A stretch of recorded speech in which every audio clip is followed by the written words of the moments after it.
نحمده ونصلي ونسلم على رسوله الكريم أما بعد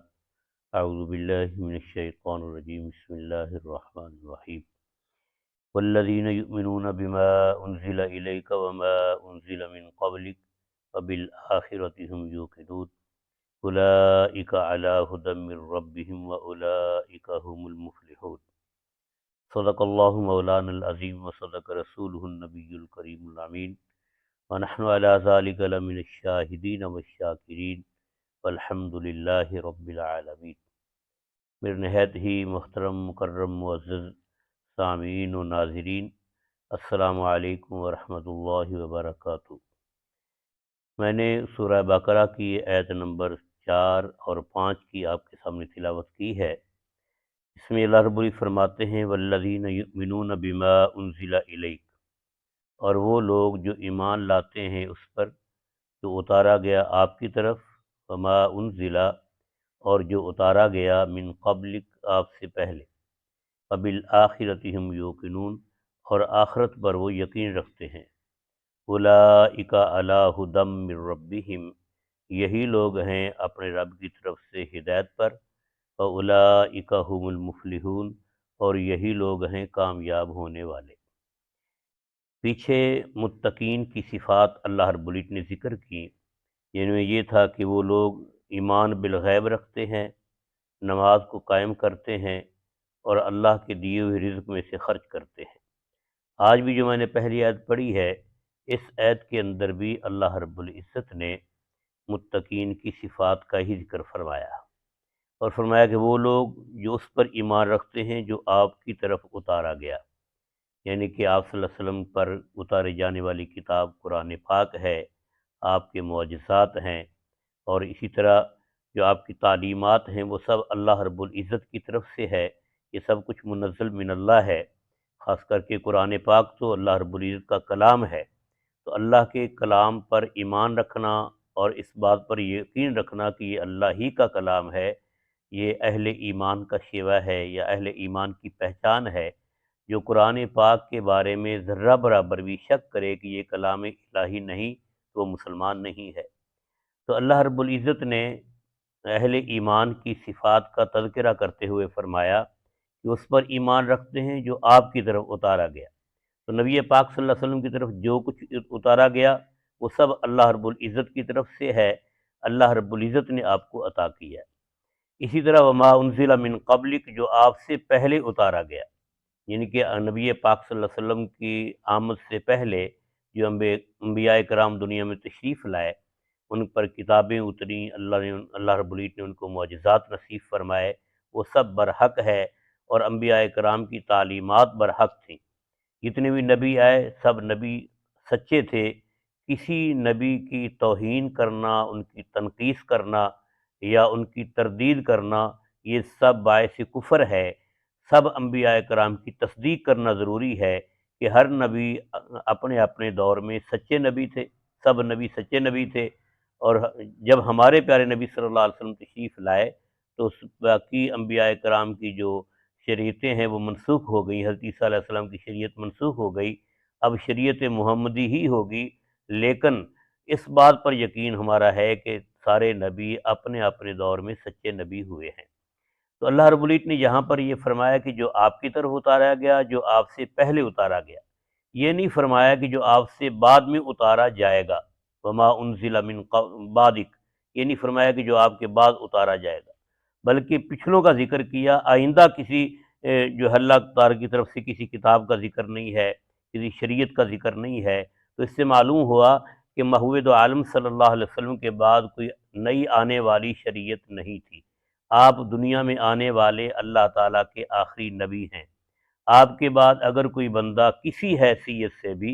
نبوت کا دعویٰ کرے تو وہ جھوٹا ہے، بلکہ نبی پاک صلی اللہ علیہ وسلم نے خود یہ بتا دیا تھا کہ میرے بعد نبوت کے جھوٹے دعوے دار پیدا ہوں گے، جیسے کہ آپ کا ارشاد ہے سَيَكُونُ مِن بَعْدِي ثَلَاثُونَ دَجَّالُونَ كَذَّابًا، کہ ان قریب میرے بعد 30 دجال اور کذاب پیدا ہوں گے، کلہم یدعو انہ نبی اللہ، ان میں سے ہر ایک یہ دعویٰ کرے گا کہ میں اللہ کا نبی ہوں، وَأَنَا خَاتَمُ النَّبِيِّينَ لَا نَبِيَّ بَعْدِي، فرمایا کہ میں آخری نبی ہوں، میرے بعد کوئی نبی نہیں ہوگا۔ تو نبی کریم صلی اللہ علیہ وسلم آخری نبی ہیں، آپ کے بعد قیامت تک کسی حیثیت میں کوئی نبی نہیں آئے گا۔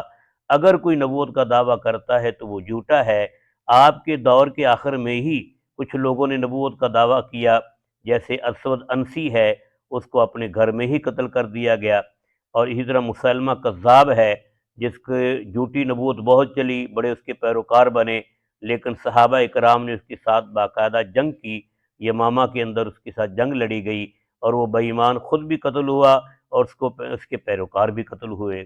اسی طرح پھر نبی پاک صلی اللہ علیہ وسلم کے بعد بہت سارے دعوے دار پیدا ہوئے، خصوصاً جو ہمارے اس علاقے میں، جو ہندوستان کے علاقے میں پیدا ہوا، مرزا قادیانی، مرزا غلام محمد قادیانی، اس نے بھی انگریزوں کے کہنے پر نبوت کا دعویٰ کیا، لیکن وہ خود ہی جو بیان کرتا ہے اس کی باتوں سے ہی پتہ چلتا ہے کہ یہ سب کچھ جھوٹا ہے۔ ہمارا تو یہ یقین ہے کہ وہ ہے ہی جھوٹ اور جھوٹا ہی ہے، لیکن عام آدمی بھی یہ بات سمجھ سکتا ہے، کیونکہ جتنے بھی انبیاء کرام تشریف لائے، کسی نبی نے کسی امتی سے علم حاصل نہیں کیا،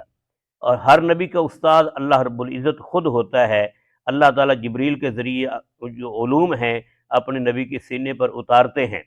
لیکن اس بے ایمان نے خود ذکر کیا کہ فلاں فلاں استاد سے میں نے پڑھا ہے۔ جب دنیا میں اس نے استادوں سے تعلیم حاصل کی تو یہ نبی کیسے بن گیا؟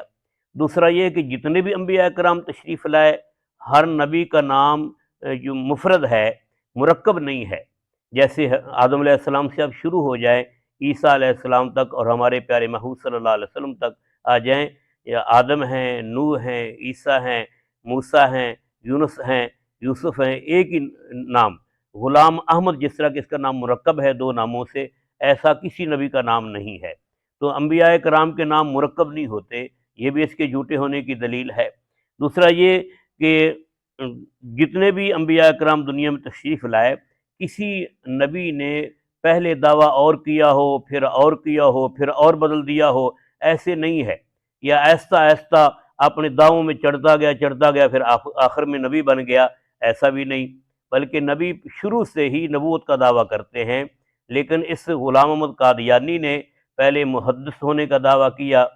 پھر اس نے مہدی ہونے کا دعویٰ کیا، پھر عیسیٰ ہونے کا دعویٰ کیا، پھر ذلی نبی ہونے کا دعویٰ کیا، پھر اس نے کہا کہ میں پورا نبی ہوں، پورا نبی ہونے کا دعویٰ کیا، پھر اپنے دعووں کے اندر نعوذ باللہ یہ بھی کہا کہ میں محمود عالم صلی اللہ علیہ وسلم سے بھی اوپر درجہ رکھتا ہوں۔ تو اللہ تعالیٰ معاف فرمائے، اس بے ایمان نے کئی دعوے کیے اور آخر میں آ کر نبوت کا دعویٰ کر بیٹھا۔ تو یہ اپنے باتوں میں ہی جھوٹ ہے، لہذا نبی کریم صلی اللہ علیہ وسلم کی ذات اقدس کے بعد قیامت تک کوئی نبی نہیں آئے گا۔ قرآن پاک کی یہ آیت جو میں نے پڑھی ہے، پہلی آیت، یہ نبی کریم صلی اللہ علیہ وسلم کی ختم نبوت کی ایک بین دلیل ہے کہ اللہ تعالیٰ فرما رہے ہیں کہ جو اہل ایمان ہیں، جو متقی ہیں، جو پرہیزگار ہیں، اس پر ایمان لاتے ہیں جو آپ کی طرف اتارا گیا، جو آپ سے پہلے اتارا گیا، آپ کے بعد کا ذکر نہیں۔ اگر نبی آنا ہوتا تو بعد کا ذکر اللہ فرماتے، بلکہ اللہ رب العزت نے پھر قیامت کا ذکر فرمایا، وَبِالْآخِرَةِ هُمْ يُوقِنُونَ، اور قیامت کے دن پر وہ یقین رکھتے ہیں کہ قیامت کا دن آئے گا اور اللہ رب العزت اس دن میں ہر انسان سے اس کے دنیاوی اعمال کا حساب و کتاب لیں گے۔ پھر اللہ رب العزت نے فرمایا کہ جن لوگوں کے اندر یہ اعمال ہیں